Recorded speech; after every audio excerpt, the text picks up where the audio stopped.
The Ashcroft estate loomed like a silent sentinel beneath the storm-gray sky, its towering marble columns and sprawling gardens a testament to wealth and power. Isabel Marlowe hesitated at the wrought iron gates, her hands trembling as she clutched the letter that had brought her here. It was a deal with the devil, or rather, a man so ruthless that his name alone commanded fear. Victor Ashcroft, the enigmatic billionaire who had built his biotech empire with an iron will and an utter lack of mercy. At 35, he was known for his brilliance as much as his cold-blooded decisions.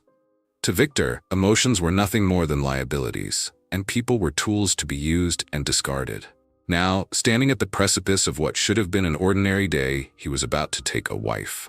Not for love, but for necessity. Isabel, on the other hand, was nothing like the women who usually graced Victor's orbit.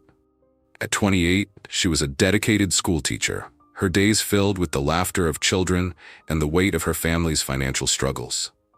When her father's failing business had spiraled into insurmountable debt with Victor's company, she had been offered a choice. Let her family drown in ruin, or save them by sacrificing herself. She chose the latter. The wedding ceremony took place in Victor's private study, a cold and impersonal affair. There were no flowers, no music, only the scratch of pens against paper as they signed their names on the marriage license.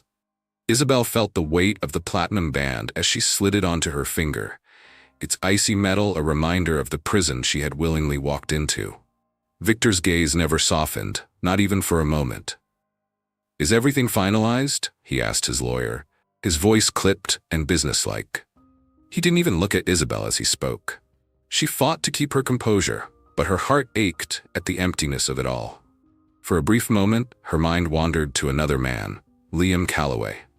The boy who had once held her heart, now a doctor working in far-off corners of the world. Liam's laughter, his warmth had once been her safe haven.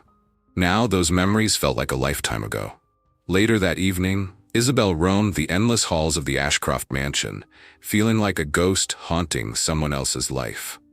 The silence pressed down on her like a physical weight, broken only by the occasional creak of the floor beneath her feet. She found herself in the kitchen, drawn to a photograph sitting unassumingly on the counter. In it, a younger Victor stood beside a woman with a radiant smile. His arm was draped around her shoulders, and the softness in his expression was almost unrecognizable. Victor, meanwhile, retreated to his office, nursing a glass of scotch as he stared out into the storm brewing outside. Isabel's presence unsettled him. She was different, too vibrant, too genuine. He had agreed to this marriage out of practicality, to secure a business deal that would solidify his empire's future. Yet, for reasons he couldn't explain, she unnerved him. As the hours stretched into the night, both of them sat awake in separate corners of the house, wrestling with the choices that had led them here.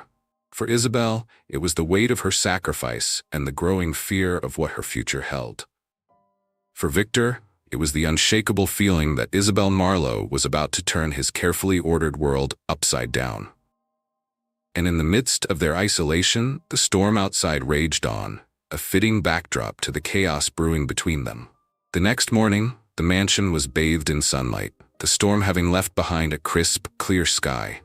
Isabel awoke to an unfamiliar stillness, her small suitcase resting untouched in the corner of the massive guest room she had been given. She dressed quickly, determined to find her footing in the imposing house that now served as her home. As she descended the grand staircase, she caught the faint sound of voices echoing from the dining room. The staff, dressed immaculately, moved about with quiet efficiency, setting the table as Victor Ashcroft stood at the far end of the room, reading something on his tablet. He barely acknowledged her presence as she entered, his gaze flicking up for the briefest moment before returning to the screen. "You're up earlier than I expected," he said coolly, his tone devoid of warmth. Isabel bristled but forced a polite smile. "I didn't think sleeping in would make the best impression." Victor set the tablet down and gestured for her to sit.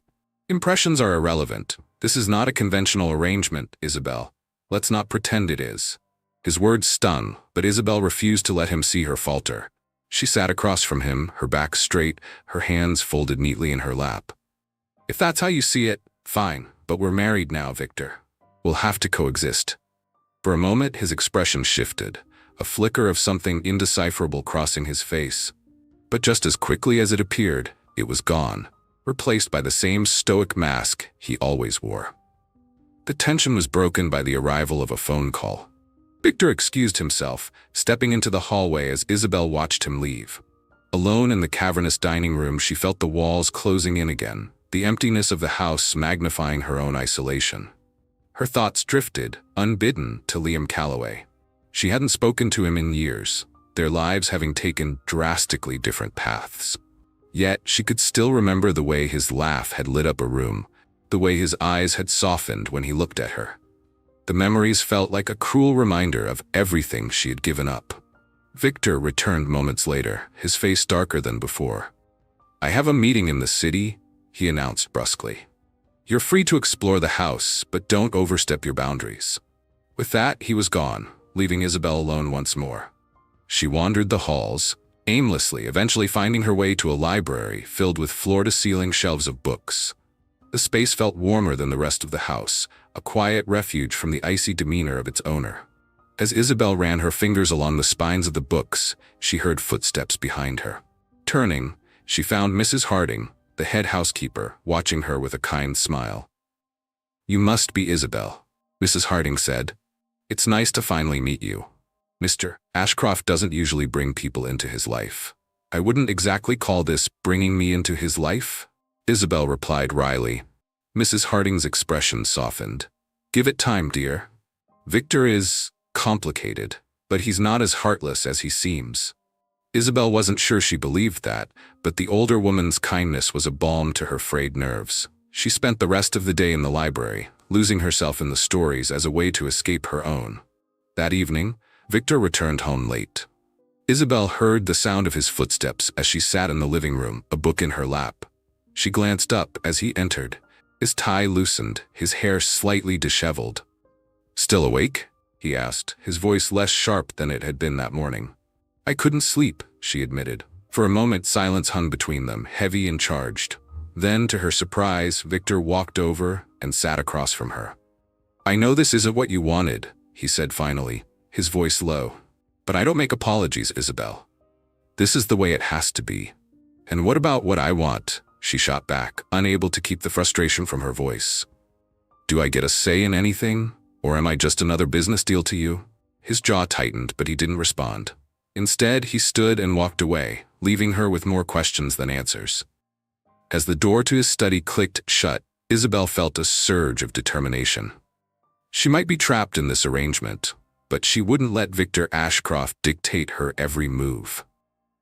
If she had to live in his world, she would do it on her terms. And as she sat alone in the dimly lit room, she couldn't shake the feeling that this was only the beginning of a battle she wasn't sure she could win. The days at the Ashcroft estate began to settle into a rhythm, though it was anything but harmonious. Isabel spent her mornings in the garden or the library, trying to find moments of peace in the sprawling, impersonal mansion. Victor, on the other hand, was rarely home. His days were consumed by meetings, negotiations, and phone calls, leaving Isabel to wonder if he had orchestrated the marriage simply to avoid dealing with her presence. It was during one of these quiet mornings that Isabel stumbled across something unexpected. She had ventured into the East Wing, a part of the mansion she hadn't explored yet. Most of the rooms were locked, but one door was slightly ajar. Pushing it open, she found herself in a cozy, sunlit studio. The space was a stark contrast to the rest of the house. Paintings covered the walls, vibrant and full of life. Easels stood scattered about, each holding half-finished works of art. In the corner, a shelf overflowed with paint tubes and brushes. It felt as though she had stepped into someone else's world, a world far removed from Victor's cold and calculated persona. As Isabel moved closer to one of the paintings, she noticed a signature scrawled in the corner, Victor Ashcroft. The revelation stunned her. She had never imagined him as someone capable of creating something so human. "Enjoying yourself?" Victor's voice cut through the silence, sharp and unexpected. Isabel spun around to find him standing in the doorway, his expression unreadable. "I didn't mean to intrude," she said quickly. "The door was open, and "You shouldn't be here," he interrupted, his tone colder than usual. I didn't know you painted, she ventured, ignoring the warning in his eyes. Victor stepped into the room, his presence commanding as he closed the door behind him. It's irrelevant. It doesn't concern you. But it does, she said softly, meeting his gaze. This is part of who you are, Victor, and it's beautiful. For a brief moment, something flickered in his expression, vulnerability perhaps, but it was gone as quickly as it came. What do you want, Isabel? He asked, his voice tired. I want to understand you. I hear you, she replied, surprising even herself with the honesty of her words. Victor let out a humorless laugh. Understanding me won't change anything. This marriage is a contract, Isabel. Nothing more. Maybe that's all it is to you, she said, her voice steady, but it's my life, and I refuse to live it in silence. Victor stared at her, his eyes searching hers as though trying to decipher her intentions. Finally, he nodded. Fine. If you want to understand me, I'll give you a glimpse, but don't expect to like what you find. Later that evening, Isabel found herself seated across from Victor in the dining room. For the first time, the atmosphere between them was less tense, though far from comfortable. I saw your paintings, she said, breaking the silence. Victor didn't look up from his plate. I already told you. They're irrelevant. Do you really believe that? She pressed. He set his fork down and leaned back in his chair, his eyes narrowing. Why does it matter to you, Isabel? You don't even know me. That's exactly why it matters, she replied. If we're going to share a life, even one built on a contract, we might as well try to make sense of it. Victor let out a sigh, his gaze dropping to the table. For a man who thrived on control, opening up, even slightly, was a foreign and unwelcome concept. I started painting when I was a teenager, he admitted after a long pause. It was a way to escape. My father was difficult, to put it lightly. The studio became my sanctuary. Isabel listened intently, her heart softening at the rare glimpse into his past. Why did you stop? His jaw tightened. Because escape is a luxury I can't afford. The world doesn't care about your passions or your pain. It cares about power, and that's what I've spent my life building. The vulnerability in his words was fleeting, but it left an impression on Isabel. She saw, for the first time, the cracks in the armor he wore so diligently. You don't have to carry everything alone, you know, she said gently. Victor's eyes met hers, and for a moment there was a flicker of something unspoken between them. But before either of them could say anything further, the moment was interrupted by the chime of Victor's phone. He stood abruptly, slipping back into his cold, distant demeanor. I have work to do, he said, leaving the room without another word. As Isabel watched him go, she felt a strange mixture of frustration and hope. Beneath Victor's icy exterior, there was a man worth knowing, a man worth fighting for. And though she wasn't sure what the future held, she knew one thing for certain: she wasn't ready to give up on him just yet. The days that followed were a strange mix of progress and retreat. Victor and Isabel shared occasional, fleeting moments of connection, but they were always overshadowed by his cold distance. Isabel was determined to chip away at his icy exterior, though she often questioned if it was worth the effort. One evening, as the sun dipped below the horizon, Isabel found herself in the library once again. The room had become her sanctuary, a quiet place where she could escape the weight of her new life. She was curled up in a chair, a book open in her lap, when the sound of raised voices echoed through the house. Curious, she followed the noise to Victor's study. The door was slightly ajar, and through the crack, she could see Victor pacing the room, his phone pressed to his ear. This is unacceptable, he snapped, his voice sharp and commanding. I don't care what it takes, fix it. He ended the call abruptly, tossing the phone onto his desk with a frustrated sigh. For a moment he stood there, his back to the door, his shoulders tense. Rough day? Isabel ventured, stepping inside. Victor turned, his expression unreadable. What are you doing here? I heard you shouting, she said, closing the door behind her. I thought you might want someone to talk to. Victor let out a humorless laugh. And you think that someone is you? Why not? She replied, crossing her arms. We're married, aren't we? He studied her for a moment before gesturing to the chair across from his desk. Fine, sit. Isabel hesitated but did as he asked. Victor poured himself a glass of scotch, then one for her, sliding it across the desk. It's business, he said finally, his tone resigned. A deal I've been working on for months is falling apart because of a competitor's interference. Do you always take it so personally? Isabel asked, sipping the drink. Victor's eyes narrowed. When you've built something from the ground up, it's hard not to. She nodded, her gaze softening. You put so much of yourself into your work, Victor, but at what cost? He didn't answer, instead staring into the amber liquid in his glass. What cost indeed, he muttered, almost to himself. The silence stretched between them, heavy with unspoken truths. Finally, Isabel broke it. Who was she? She asked gently. Victor's head snapped up, his eyes narrowing. What are you talking about? The woman in the photograph, Isabel said. In the studio, she looked important to you. Victor's expression darkened, and for a moment she thought he might shut her out again.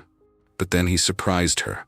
Her name was Helena, he said quietly. She was my fiancée. We were engaged for 2 years.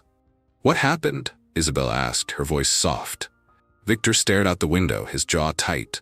She left, said I was too cold, too focused on work, that I didn't know how to love. The rawness in his voice took Isabel by surprise. For all his walls and defenses, there was a deep well of pain beneath the surface. I'm sorry, she said, and she meant it. Victor looked at her, his gray eyes filled with something she couldn't quite name. Don't be.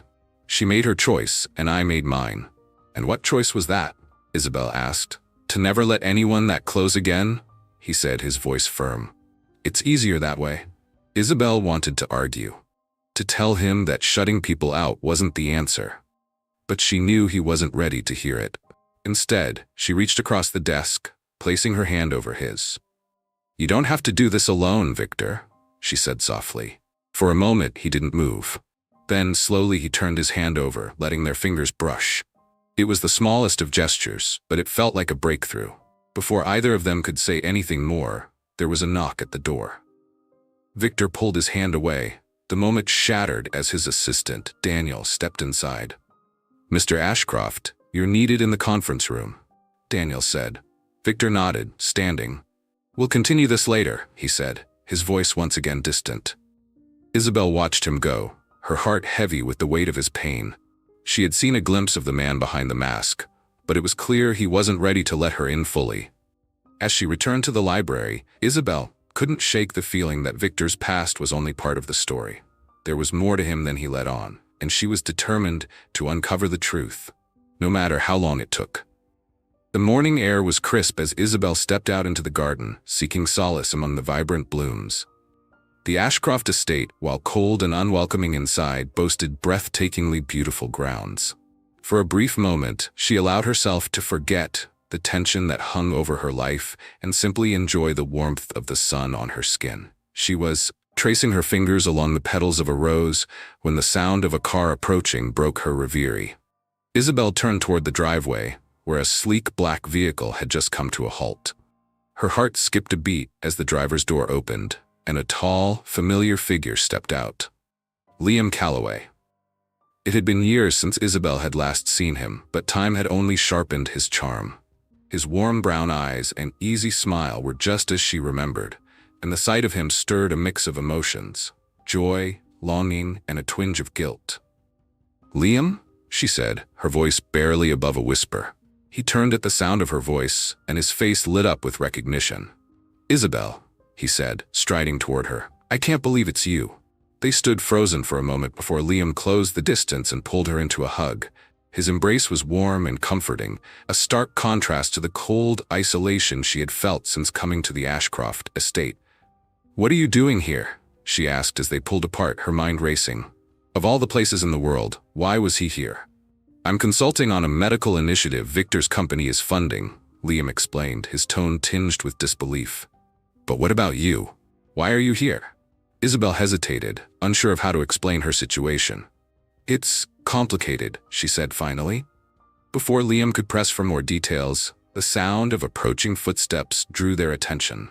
Victor appeared, his sharp suit and colder demeanor making him seem even more imposing than usual. His gray eyes flicked between Isabel and Liam, his jaw tightening at the sight of their proximity. Liam, Victor said curtly, extending a hand. I didn't realize you'd arrived. Liam took the handshake, though the warmth in his expression dimmed.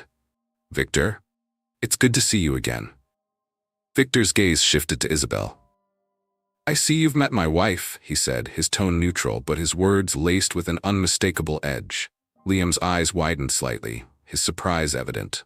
"Your wife?" he echoed, glancing at Isabel for confirmation. Isabel's stomach twisted under Liam's gaze, but she forced herself to nod. "Yes, Victor and I recently married." The tension between the two men was palpable, and Isabel felt trapped between them. Victor's expression remained unreadable, but there was a flicker of something in his eyes. Jealousy, perhaps, or anger. "Well, congratulations," Liam said, though his voice lacked its usual warmth. "That's unexpected." Victor's lips curved into a faint, almost imperceptible smile. "Life is full of surprises," he said smoothly. "Shall we head inside? There's much to discuss." As Victor and Liam walked toward the house, Isabel trailed behind, her mind spinning. Seeing Liam again had brought back a flood of memories, of laughter, of shared dreams, of a love she had thought would last forever. But those memories felt like a distant echo now, overshadowed by the cold reality of her marriage to Victor. Later that evening, Isabel found herself alone in the library once again. She had tried to focus on a book, but her thoughts kept drifting back to Liam. His presence had reignited something in her, a spark of warmth and familiarity she hadn't felt in a long time. The sound of the library door opening pulled her from her thoughts. Victor stepped inside, his expression as unreadable as ever. "You and Liam seemed close," he said, his tone deceptively casual. "We were," Isabel replied honestly. "We were friends in college." Victor raised an eyebrow. "Just friends?" Isabel met his gaze, her heart pounding. "We were more than friends once, but that was a long time ago." Victor's jaw tightened, and for a moment she thought he might press further. But instead, he simply nodded. "Liam is a valuable asset to my company. I trust that whatever history you two have won't interfere with that." His words stung, but Isabel refused to let him see her frustration. "Of course," she said evenly. "I wouldn't jeopardize your business, Victor." For a moment, Victor's steely exterior seemed to crack, his eyes searching hers for something he couldn't name. But just as quickly as it appeared, the vulnerability vanished. "Good," he said, turning to leave. "We'll discuss this no further." As the door closed behind him, Isabel let out a shaky breath. The walls around Victor were thicker than she had anticipated, and Liam's sudden reappearance had only added another layer of complexity to their fragile arrangement. But one thing was clear. The past had a way of resurfacing, and it wouldn't be ignored. The following days were an intricate dance of tension and uncertainty. Victor remained distant, though his eyes often lingered on Isabel for a moment too long before he turned away. Liam, meanwhile, seemed intent on rekindling their old bond, his easy charm and warmth drawing Isabel in like a beacon in the cold confines of her life with Victor.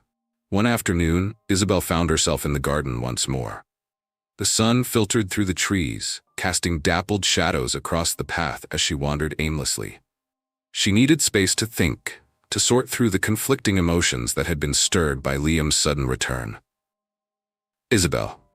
She turned to see Liam standing at the edge of the garden, his hands in his pockets, his expression soft but concerned. "Liam," she said, a smile tugging at her lips despite the turmoil in her heart. "Mind if I join you?" he asked, stepping closer. "Of course not," she replied, gesturing to the path beside her. They walked in silence for a moment, the quiet filled with the rustle of leaves and the chirping of birds. Finally, Liam spoke. "I have to admit," he said, his voice low, "I was shocked to hear you're married to Victor." Isabel let out a humorless laugh. "You're not the only one." Liam stopped, turning to face her. "Is it real?" he asked hesitantly. The question hit her like a punch to the gut. She hesitated, unsure of how to answer. "It's complicated," she said finally. "Complicated how?" Liam pressed. Isabel met his gaze, her heart pounding.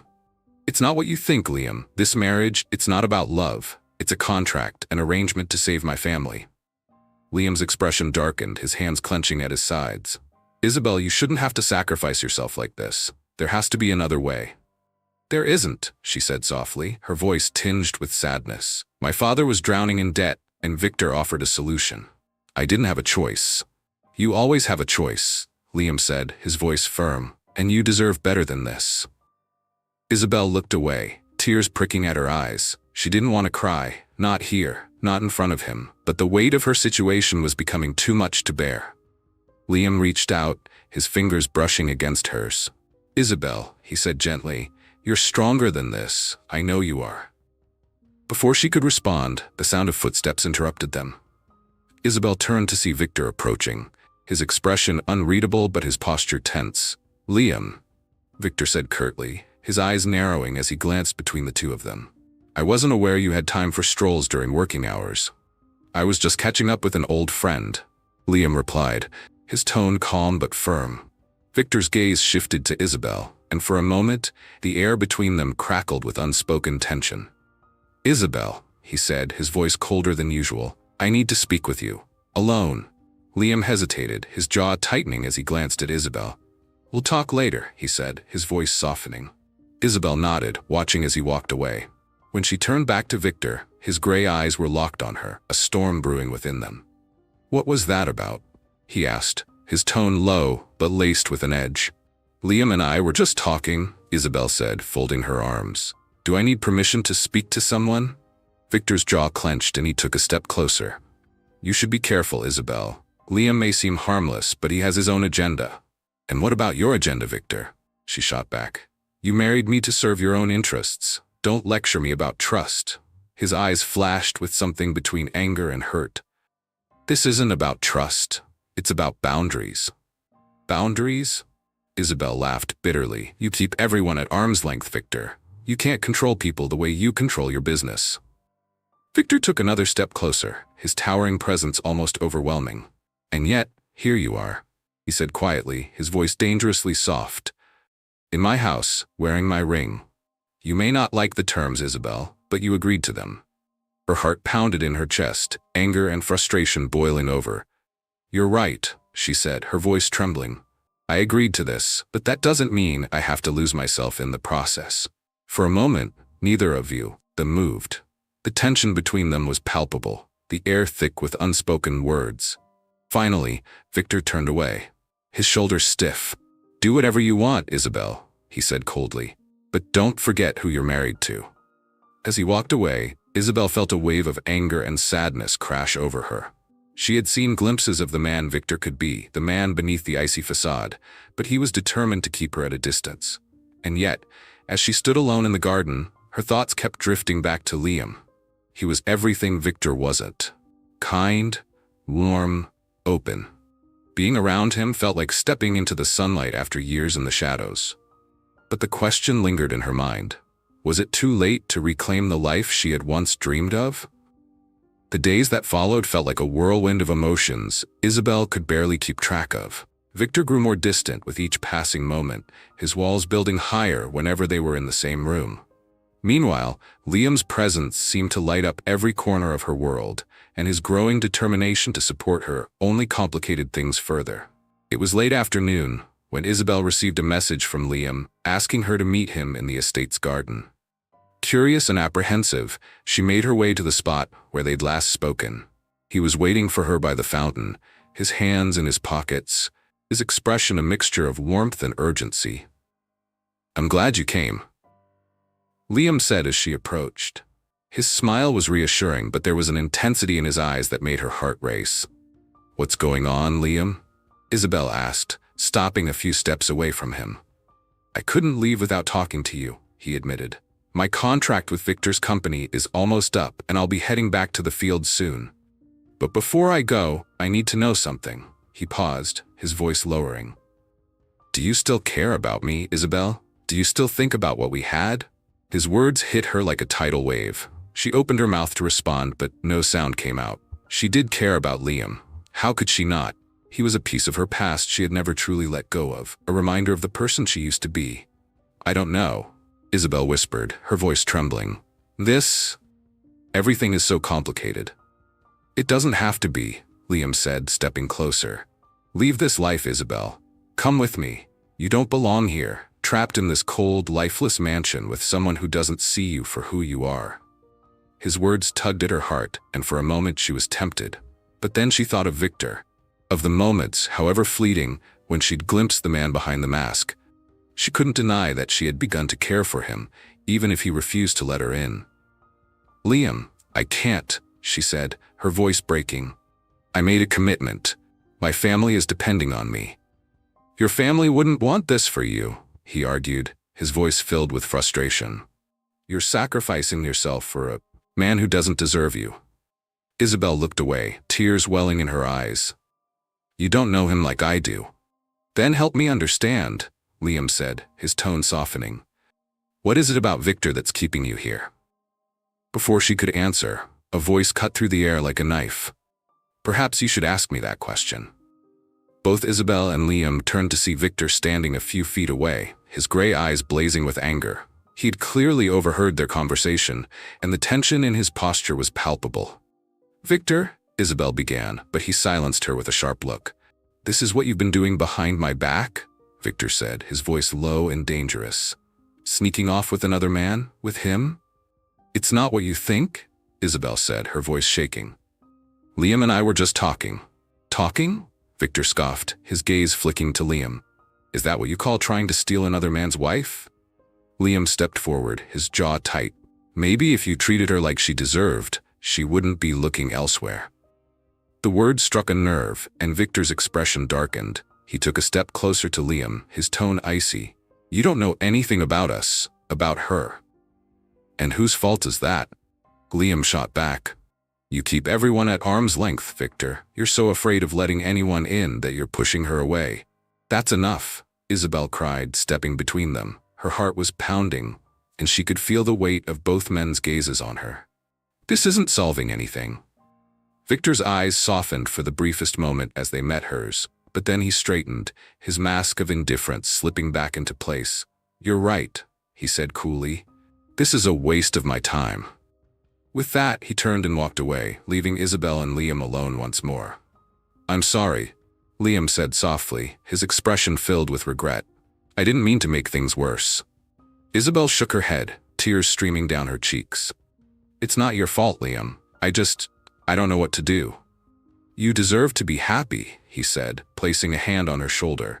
Don't let him take that away from you. As Liam walked away, Isabel felt like she was being torn in two. On one side was Liam, a man who represented warmth, love, and a chance at a simpler life. On the other was Victor, a man who frustrated and confused her, but who had begun to show her glimpses of his vulnerable heart.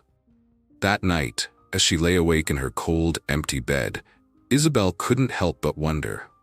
Was it possible to choose between the man she had loved and the man she was beginning to care for? Or would she lose them both in the end? The mansion was eerily quiet that morning, the weight of the previous day's confrontation hanging heavy in the air. Isabel had barely slept, her thoughts an endless swirl of confusion and guilt.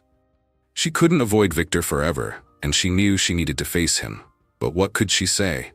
How could she explain the tangled web of emotions she was caught in?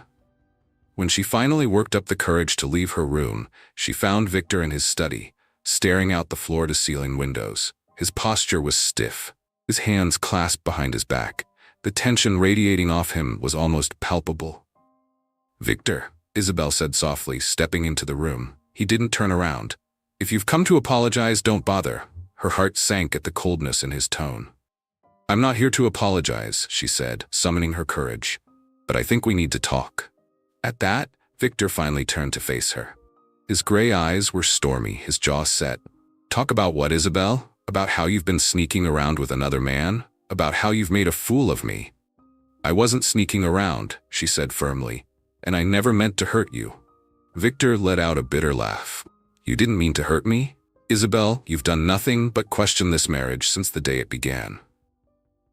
That's because it isn't a real marriage, Victor, she shot back, her voice rising. You made it clear from the start that this was nothing more than a contract. But somewhere along the way, it started to feel like there could be something more. And then you pushed me away.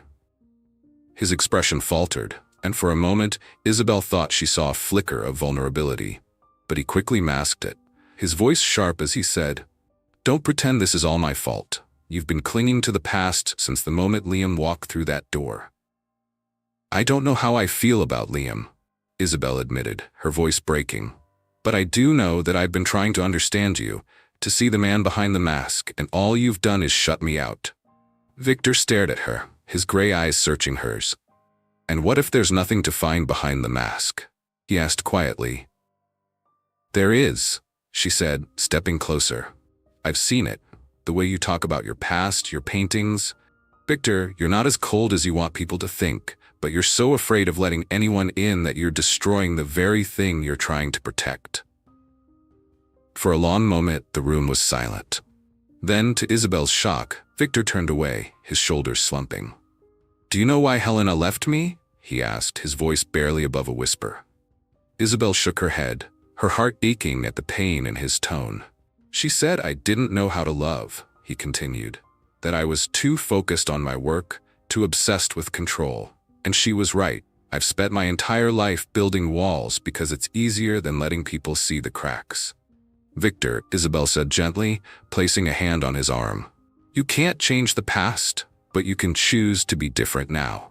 You don't have to do this alone." He looked at her, and for the first time, his mask slipped completely. The vulnerability in his eyes was raw and unguarded. "And what if I don't know how to be the man you need me to be?" "Then we'll figure it out together," Isabel said, her voice steady. "But you have to let me in." Victor's gaze lingered on her for a long moment before he nodded, a single tear slipping down his cheek. "I don't deserve you," he said quietly. "Maybe not," she replied with a small smile. "But you've got me anyway." Later that day, Isabel found herself walking through the garden, her thoughts surprisingly lighter than they had been in weeks. For the first time, she felt as though she and Victor had reached an understanding, but her peace was short-lived when she heard her name being called. Turning, she saw Liam approaching, his expression earnest. "Isabel," he said, stopping in front of her. "I need to know, are you staying with him?" She hesitated, her heart aching as she looked at him. "Liam, you mean so much to me, but my place is with Victor. He needs me, and I think, no, I know, I need him too." Liam's face fell, but he nodded, his voice soft as he said, "I just want you to be happy, Isabel. That's all I've ever wanted." "I know," she said, tears in her eyes, "and I'll always be grateful for you. You were my first love, Liam, but this is where my heart is now." He gave her a sad smile before stepping forward and pulling her into a gentle hug. "Goodbye, Isabel," he whispered. "Goodbye, Liam," she replied, her voice trembling. As he walked away, Isabel felt a mix of sorrow and relief. She had made her choice, and though it wasn't easy, she knew it was the right one. That night, Victor joined her in the library, a hesitant but genuine smile on his face. He held out a paintbrush, his gray eyes soft as he said, "Will you paint with me?" Isabel smiled, taking the brush. It was a small step, but it was a step toward something new, something real. And as they sat side by side, the tension between them slowly melting away, Isabel felt hope for the first time in a long time.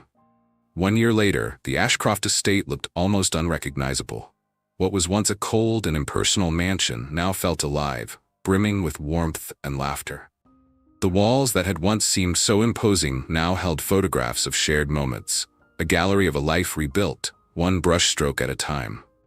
Isabel stood in the garden, the morning sun bathing her face in a golden glow. The vibrant blooms around her mirrored the transformation in her own life. She turned at the sound of approaching footsteps, a soft smile forming as Victor came into view. His gray eyes, once guarded and distant, now held a quiet tenderness that made her heart swell. "You're up early," Victor said, slipping an arm around her waist. "I wanted to enjoy the garden before the guests arrive," Isabel replied, leaning into his embrace. The past year had been one of growth and healing for both of them. Victor had taken small, deliberate steps to let Isabel into his world, and in doing so, he had discovered a capacity for love he never thought he possessed. Isabel, in turn, had found strength in herself she hadn't realized was there, learning to stand beside Victor as an equal rather than a pawn in a business arrangement. Today was a celebration, a renewal of their vows, not as part of a contract, but as a true declaration of love. The small gathering would be attended by those who had become important in their lives, including Liam, who had returned from his humanitarian work to show his support. While their parting had been bittersweet, it had allowed both of them to move forward with clarity and peace. As the ceremony began, Victor and Isabel stood hand in hand beneath a canopy of roses. The officiant smiled warmly as Victor spoke his vows, his voice steady, but filled with emotion. Isabel, you've taught me what it means to truly live, to truly love. I spent my life building walls to keep the world out, but you broke through them all. I promise to spend the rest of my life earning the trust and love you've given me, and I will never let you face anything alone. Tears filled Isabel's eyes as she responded, her voice trembling with joy. Victor, you've shown me that love isn't perfect, but it's worth fighting for. You've let me see the man behind the mask, and I love him, flaws and all. I promise to stand by you, to face whatever comes our way, and to remind you every day that you are worthy of love. As they exchanged rings, the garden erupted in applause, the moment cementing the journey they had taken together. Victor pulled Isabel into his arms, his kiss tender but full of the passion they had discovered in each other. Later that evening, as the sun set over the estate, Victor and Isabel found themselves alone in the studio. The room, once a symbol of Victor's isolation, now held canvases filled with vibrant colors, a testament to their shared journey. Victor held out a brush to Isabel, a playful smile on his lips. "Shall we start our next masterpiece?" Isabel laughed, taking the brush. "I think we already have." As they painted side by side, their laughter echoing through the room, the past felt like a distant memory. They had faced the trials, weathered the storms, and come out stronger for it. And as the first strokes of their new painting came to life, so too did the next chapter of their story. A story of love, resilience, and hope. Charlotte Whitmore, a name that commanded both fear and respect, strode into the lavish ballroom with the confidence of someone who always got what they wanted. The daughter of a powerful legal dynasty, she was known for her sharp tongue and even sharper mind. But tonight, her piercing eyes were set on Daniel Hayes, a journalist who had made a career exposing the corrupt elite Charlotte thrived among. Daniel stood at the bar, his hands wrapped tightly around a glass of whiskey. His sister, Lily, had been caught in the middle of a scandal involving one of Charlotte's wealthy clients. The threat of legal action loomed over them, and Daniel knew Charlotte was at the center of it. He felt the air shift as she approached, her presence magnetic and suffocating all at once. "Daniel Hayes," Charlotte greeted, her voice like honey laced with venom. "I believe we have some matters to discuss." He didn't respond immediately, taking his time to turn and meet her icy gaze. "I doubt we have anything to discuss, Miss Whitmore," she smirked. "Oh, but we do. Your sister's little indiscretion could ruin her life, but I have a solution." Daniel's jaw tightened. "What do you want?" Charlotte stepped closer, lowering her voice to ensure no one could overhear. "You marry me, and Lily walks away from this unscathed. No scandal, no charges, but if you refuse..." The threat hung heavy in the air, and Daniel's stomach churned. Marry Charlotte Whitmore? The idea was absurd, but Lily's future was at stake. Charlotte leaned in, her breath warm against his ear. "It's just a contract, 2 years. And of course, I'll make it worth your while." Daniel stared at her, weighing the impossible decision. Before he could respond, Edward Clark entered the room, his commanding presence rivaling Charlotte's. The media mogul was both her professional rival and personal adversary. Edward's sharp eyes landed on Charlotte and Daniel, and a knowing smirk curled his lips. "Well, isn't this an interesting pairing?" he drawled, making his way toward them. "Edward," Charlotte said coolly, "this is a private conversation." "Of course it is," Edward replied, his tone dripping with mockery. He turned to Daniel. "Careful, Hayes. Deals with Charlotte come with more strings than a marionette." Charlotte's eyes narrowed, but she held her composure. "Run along, Edward. Your input is neither wanted nor needed." Edward ignored her, focusing on Daniel. "If you ever want a way out, I can offer you something far better than whatever she's dangling in front of you." Daniel looked between the two powerhouses, each representing a different kind of danger. He knew his decision would shape the rest of his life, but in that moment, he felt trapped. "I'll marry you," Daniel finally said, his voice steady despite the turmoil raging inside him. Charlotte's smirk returned, victorious and cold. Smart choice. But as Edward watched them walk away together, his gaze lingered on Daniel. The game had only just begun, and Edward was determined to change the rules. The wedding was an intimate affair, though intimate only by Charlotte's standards. A select group of elites gathered in a grand hall adorned with gold and crystal, a spectacle fit for a royal event. For Daniel Hayes, it felt like a gilded cage. He stood at the altar, his tailored suit feeling more like armor than clothing. Beside him, Charlotte was radiant in an intricate white gown, the very picture of elegance. But beneath her polished exterior was the same calculated woman who had coerced him into this charade. As the officiant droned on about love and commitment, Daniel's mind drifted to Lily. His younger sister had been his responsibility ever since their parents' deaths. Protecting her was all that mattered, even if it meant sacrificing his freedom to a woman like Charlotte. "Do you, Charlotte Whitmore, take Daniel Hayes to be your lawfully wedded husband?" "I do," Charlotte said, her voice steady and confident. "And do you, Daniel Hayes, take Charlotte Whitmore to be your lawfully wedded wife?" Daniel hesitated, his throat tightening. The room seemed to hold its breath, the weight of Charlotte's gaze heavy on him. "I do," he finally said, the words leaving a bitter taste in his mouth. The crowd erupted in polite applause as the officiant declared them husband and wife. Charlotte turned to Daniel with a victorious smile, her hand resting possessively on his arm as they walked down the aisle. That evening, Daniel found himself alone in the study of Charlotte's opulent mansion. The room was suffocatingly grand, with mahogany shelves filled with books that were likely never read, and a fireplace crackling with unnecessary fervor. The door creaked open, and Charlotte entered, still in her wedding gown. She carried 2 glasses of champagne, her demeanor unreadable. "To the beginning of a fruitful partnership," she said, handing him a glass. Daniel took it reluctantly, his fingers brushing hers. "I wouldn't call this a partnership." She raised an eyebrow. "You'll find I'm not as unreasonable as you think, Daniel. Play your part, and you'll find this arrangement mutually beneficial." "Mutually beneficial?" Daniel scoffed, setting the glass down untouched. "You get control, and I get, what? The privilege of being your trophy?" Charlotte's eyes hardened, but she didn't rise to his bait. "You get your sister's freedom and a chance to prove you can thrive in my world."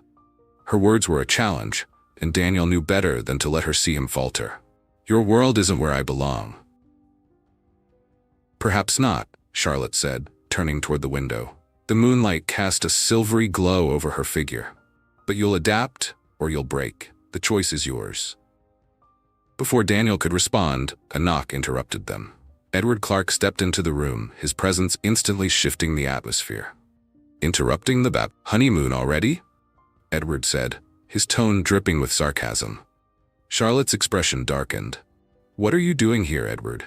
Edward ignored her, his attention fixed on Daniel. "Just checking on the groom. You look a little trapped, Hayes." Daniel's jaw clenched. "What do you want?" Edward smiled, leaning casually against the doorframe. "To remind you that you have options.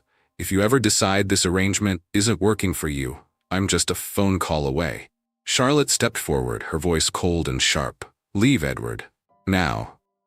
Edward held her gaze for a moment before flashing Daniel a knowing smile. "Enjoy your new life, Mr. Hayes." As the door closed behind him, Daniel felt the weight of Charlotte's control settle over him like a heavy chain. But Edward's words lingered, a faint promise of escape. Charlotte's voice cut through his thoughts. "Stay away from him. Edward Clark is nothing but trouble." "And you're not?" Daniel shot back. Her lips curled into a smirk, but there was no humor in her eyes. "I'm the devil, you know, Daniel. Remember that." Daniel's grip tightened around the edge of the desk. The battle lines were drawn, but the war had only just begun. Daniel's new life, as Charlotte Whitmore's husband, began with an uncomfortable routine. Each morning he woke up in a lavish mansion that felt more like a fortress. The silence between them at breakfast was deafening, interrupted only by the clinking of silverware. Charlotte was always the first to speak. "You'll be accompanying me to the charity gala tonight," she said one morning, not looking up from her tablet. Daniel's eyes narrowed. "Another event to parade me around as your obedient husband?" Her lips twitched in a faint smile. "Exactly. You're catching on quickly." That evening, Daniel found himself in the grand ballroom of the Whitmore Foundation's annual gala. The room was filled with the elite, sipping champagne and trading false pleasantries. Charlotte was in her element, commanding the attention of everyone she spoke to. Daniel, however, felt like a pawn on her chessboard. He stood by her side, forcing a polite smile as introductions were made. "Daniel, this is Meredith Langston," Charlotte said, gesturing to a woman dripping in diamonds. "She's one of our largest donors." "Pleasure to meet you," Daniel said, shaking the woman's hand. Meredith studied him with a curious smile. "Charlotte, I must say, you've chosen quite a striking husband." Charlotte's smile didn't waver. "He's more than just a pretty face, Meredith." Before Daniel could respond, a familiar voice interrupted. "Daniel Hayes, the man of the hour." Daniel turned to see Edward Clark approaching, his usual confidence in place. "Didn't think I'd see you here." Charlotte's jaw tightened. "Edward, I wasn't aware you were on the guest list."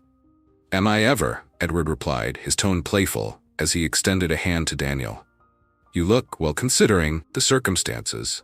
Daniel hesitated, then shook Edward's hand. "What are you doing here?" "Networking, of course," Edward said, his gaze flicking to Charlotte. "But seeing you is a bonus." Charlotte stepped between them, her voice cold. "Whatever you think you're doing, Edward, it won't work." Edward's smile widened. "Oh, I think it already is." He turned back to Daniel, lowering his voice. "You have more allies than you realize. Don't forget that." Before Daniel could respond, Edward disappeared into the crowd, leaving a tension that clung to the air.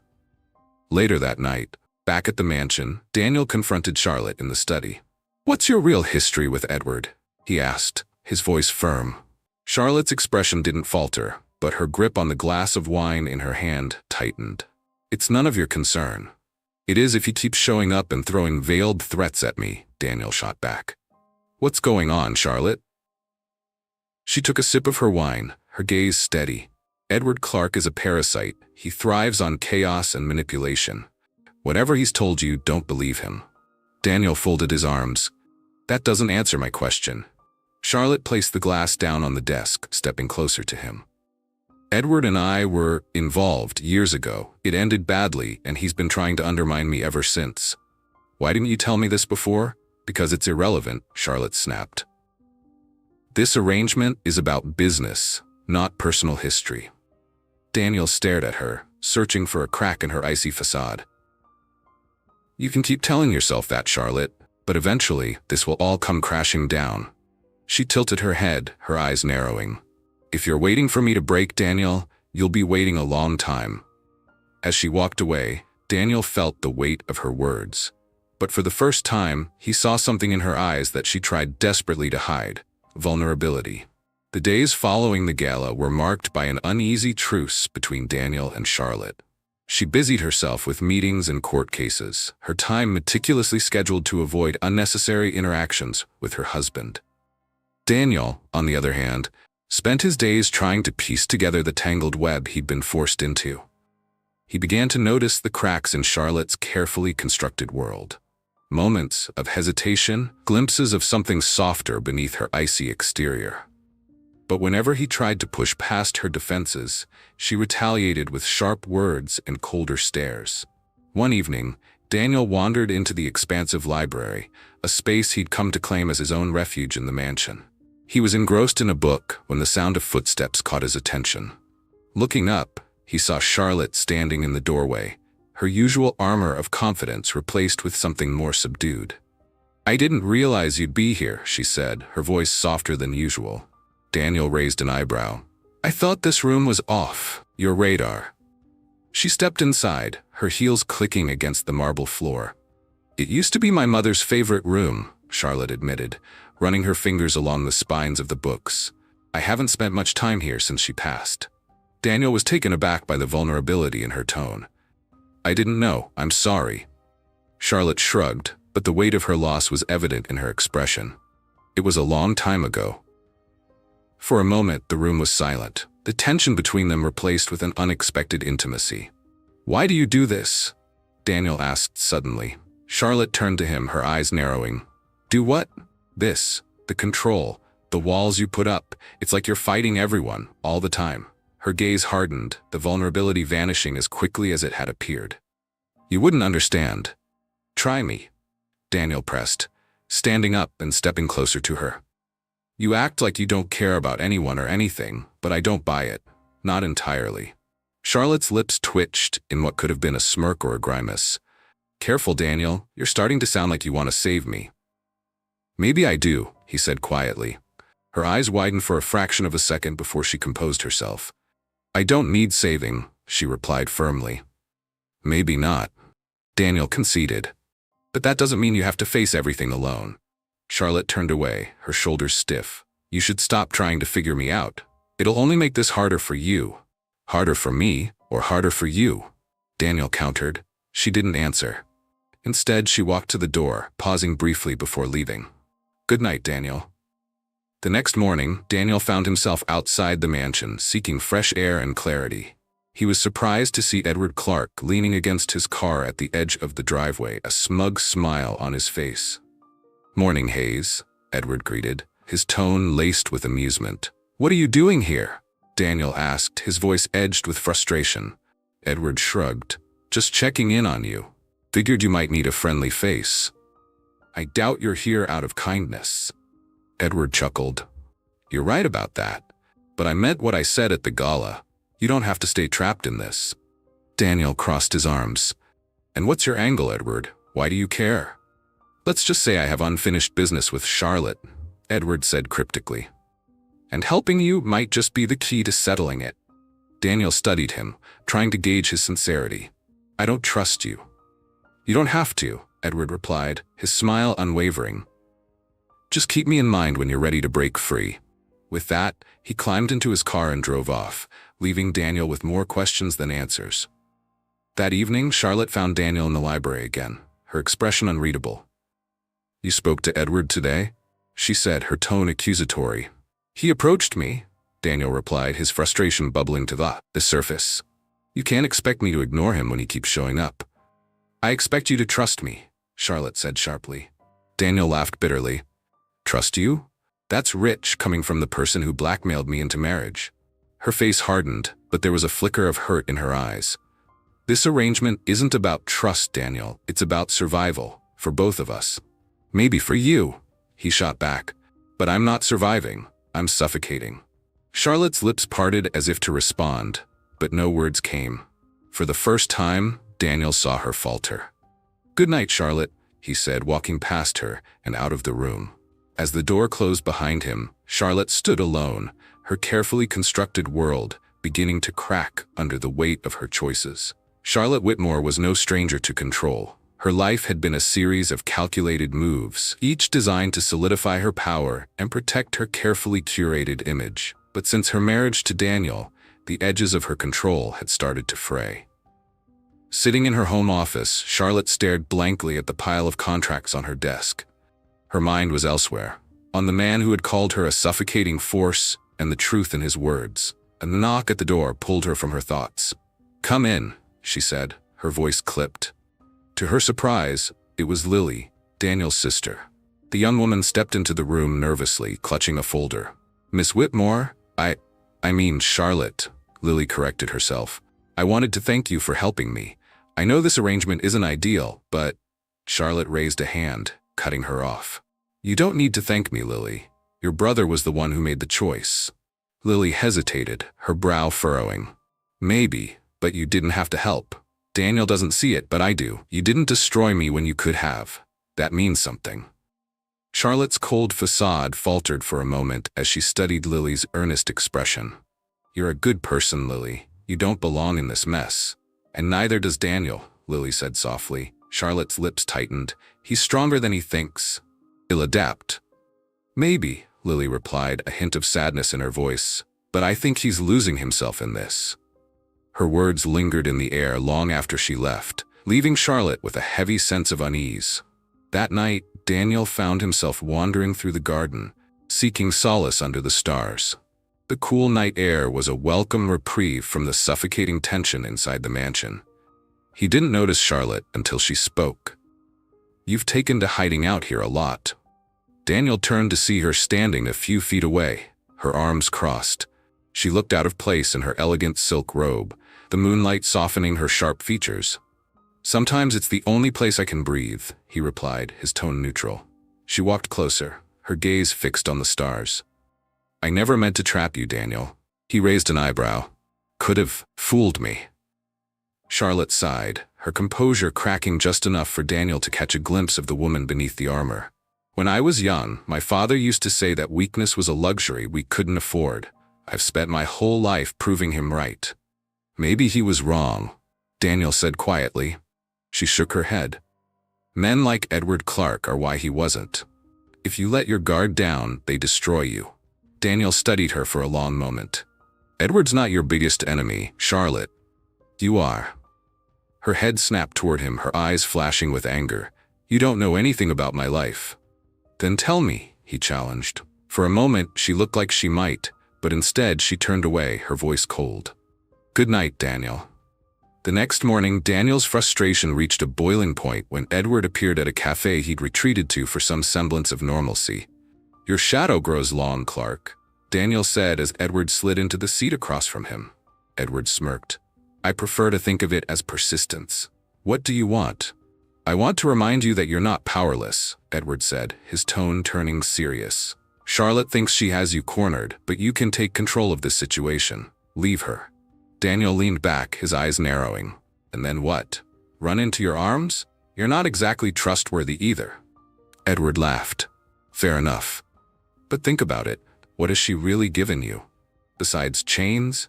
Daniel didn't respond, his mind swirling with doubts. Later that evening, Charlotte found Daniel waiting for her in the study, a determined look in his eyes. We need to talk, he said. She raised an eyebrow, stepping inside. About what? About us. About this arrangement. Charlotte's posture stiffened. What about it? This isn't sustainable, Daniel said, his voice firm. You can't keep treating me like a pawn in your game. I'm a person, Charlotte, not just a means to an end. Her lips parted, but for once she had no immediate retort. Either something changes, he continued, or I'm walking away. I don't care what Edward offers me, but I can't keep living like this. Charlotte's hands clenched at her sides, her expression a mix of anger and panic. You think leaving will solve everything? No, Daniel said. But staying like this will only destroy us both. For the first time, Charlotte didn't have an answer. She simply stood there, watching him walk away, her carefully constructed world beginning to crumble. Charlotte sat alone in the darkened study, her mind racing. Daniel's ultimatum replayed in her head, each word striking like a hammer against the walls she had built around herself. For the first time, she felt something unfamiliar. Fear. Fear of losing the one person who wasn't afraid to stand up to her. The next morning, she composed herself, retreating into the armor of her usual demeanor. At breakfast, Daniel sat across from her, his expression unreadable as he sipped his coffee. The silence between them was heavier than usual. I've arranged for us to attend a business dinner tonight, Charlotte said, breaking the tension. Daniel looked up, his eyes narrowing. Why? So you can parade me around again? Her tone remained even. This dinner is important. If you won't do it for me, do it for Lily. His jaw tightened, but he didn't argue. He pushed his chair back and left the room, leaving Charlotte staring at the empty space he'd occupied. That evening, the dinner was held at an exclusive restaurant in the city. The table was filled with high-powered executives and influential figures, all eager to stay in Charlotte Whitmore's good graces. Daniel sat beside her, playing his role as the dutiful husband, though the tension between them was palpable. Halfway through the evening, Edward Clark made his entrance, his presence drawing murmurs from the guests. He walked straight to their table, his signature smirk firmly in place. Charlotte, Edward greeted smoothly, ignoring the icy glare she shot him. And Daniel, how lovely to see you both. Charlotte's voice was cold. You weren't invited, Edward. I don't need an invitation to enjoy a good dinner, he replied, pulling up a chair uninvited. Daniel's patience was wearing thin. What are you doing here? Edward leaned back, his gaze flicking between them. Just observing.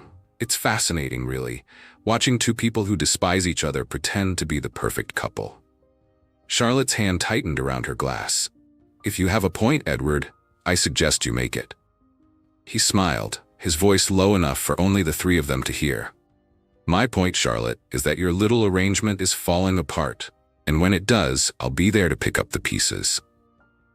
Daniel stood abruptly, his chair scraping against the floor. That's enough. The room fell silent, all eyes turning to the sudden commotion. Charlotte rose as well, her expression a mixture of fury and embarrassment. Sit down, Daniel, she hissed through clenched teeth. No, he replied, his voice steady but firm. I'm done playing along with this charade. Edward's smirk widened as Daniel walked out of the restaurant, leaving Charlotte standing alone. Back at the mansion, Daniel packed a small bag, his mind made up.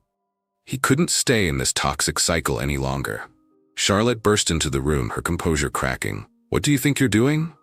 "I'm leaving," he said simply, zipping the bag. "You can't just walk away," she said, her voice rising. "You made a commitment." "To protect my sister," Daniel snapped. "Not to be your puppet." Charlotte's breath hitched, and for a moment she looked like she might break. "You think you're the only one who's trapped, Daniel? Do you have any idea what it's like to live under constant scrutiny, to have people waiting for you to fail?" "I'm not the enemy, Charlotte," Daniel said, his tone softer now. "But you've treated me like one since the day we met." She took a step closer, her voice trembling. "Then stay. Let me prove I can be better." Daniel hesitated, his resolve wavering.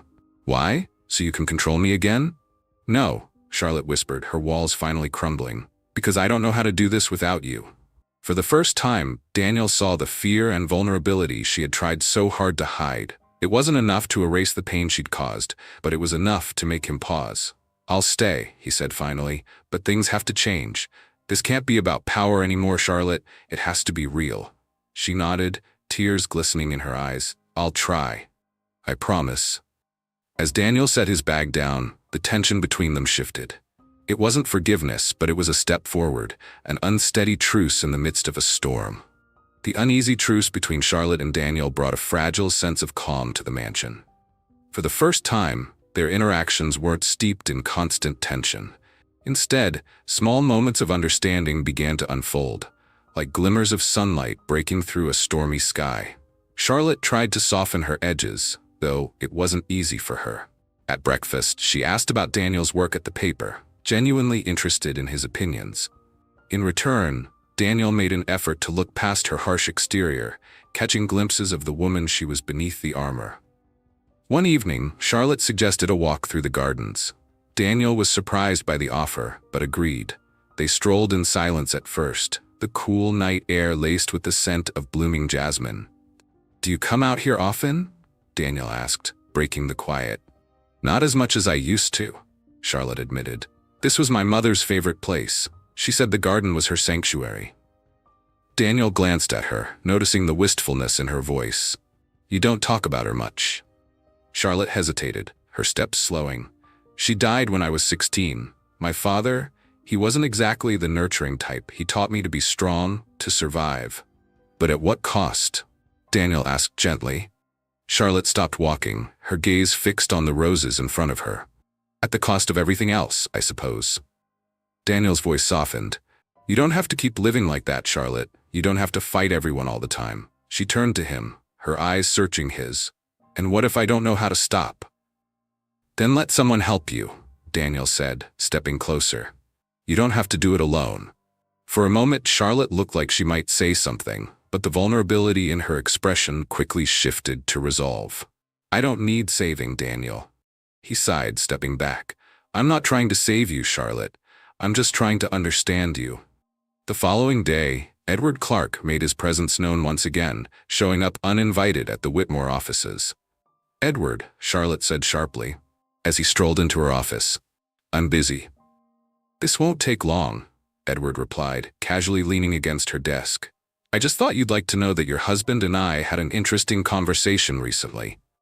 Charlotte's jaw tightened. "What are you playing at, Edward?" "Nothing, really. Just offering him alternatives." "You mean trying to turn him against me?" she snapped. Edward smirked.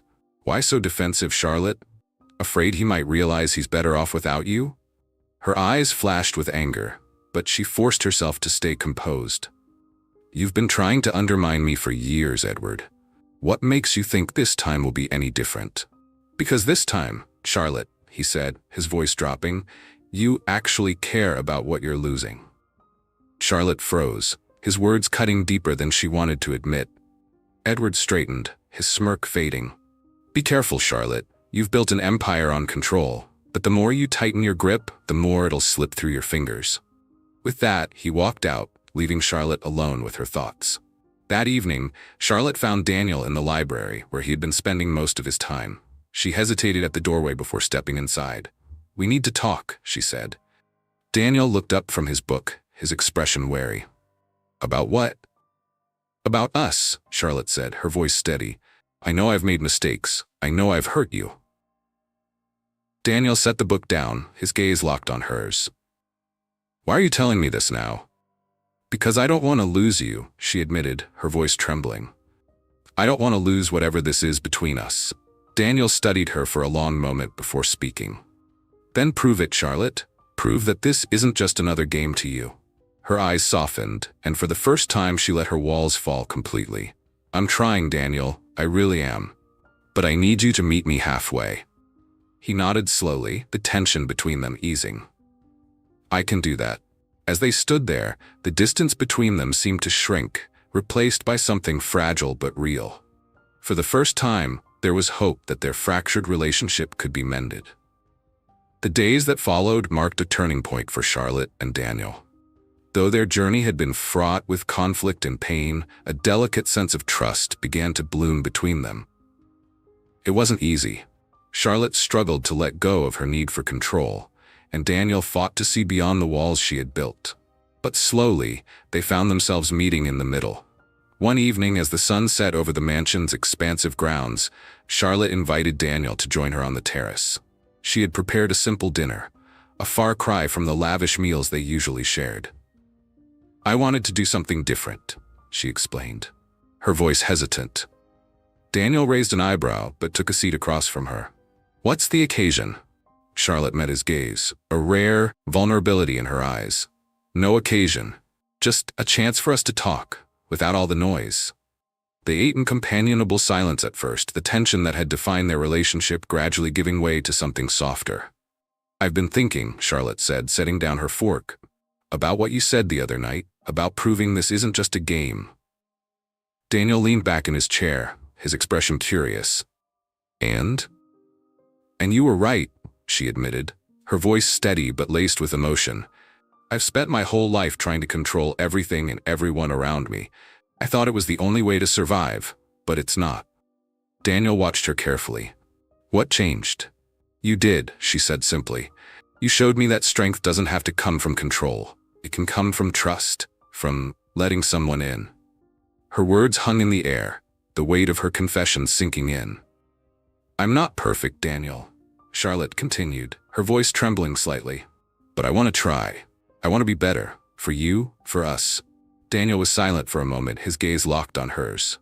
Then, he reached across the table, taking her hand in his. I believe you, he said softly, and I want to try too. As the days turned into weeks, the changes in their relationship became evident. Charlotte began to open up more, sharing pieces of her past she had kept buried for years. Daniel, in turn, allowed himself to see beyond her icy exterior, discovering the warmth and vulnerability she had hidden so well. But not everyone was pleased with their newfound closeness. Edward Clark made one final play, showing up unannounced at the Whitmore mansion. He found Charlotte in her office, her usual composure firmly in place. Edward, she greeted coldly. What do you want now? Edward smirked, closing the door behind him. I wanted to congratulate you. It seems you've managed to charm Daniel into staying. Charlotte's eyes narrowed. If you came here to gloat, you're wasting your time. Not gloating, Edward said, his tone turning serious. Just reminding you that this won't last. Men like Daniel don't stay in gilded cages forever. Charlotte rose from her chair, her gaze unwavering. You're wrong, Edward. This isn't a cage. Not anymore. Edward studied her, a flicker of surprise crossing his face. You've changed, he said, almost begrudgingly. Maybe I have, Charlotte replied, but that doesn't mean I'll let you win. With that, she escorted him out, her confidence unshaken. That night, Charlotte joined Daniel in the library, where he had been working on an article. She hesitated at the doorway before stepping inside. Do you have a minute? She asked. Daniel looked up, smiling faintly. For you? Always. She sat beside him, her expression thoughtful. Edward was here today. Daniel tensed, but Charlotte placed a hand on his arm. It's fine. He didn't get what he wanted. What did he want? To plant seeds of doubt, she said. But he failed. Daniel nodded, his expression softening. You've come a long way, Charlotte. I'm proud of you. Her lips curved into a genuine smile, the first he had seen in months.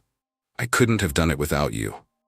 As they sat together, the weight of their past began to fade, replaced by the promise of a brighter future. For the first time, they felt like partners, equals in every sense of the word. Months later, at a quiet dinner with friends, Daniel raised a toast to the woman who had transformed not just herself, but their entire relationship. "To new beginnings," he said, his eyes shining with sincerity. Charlotte clinked her glass against his, her smile radiant. "To us."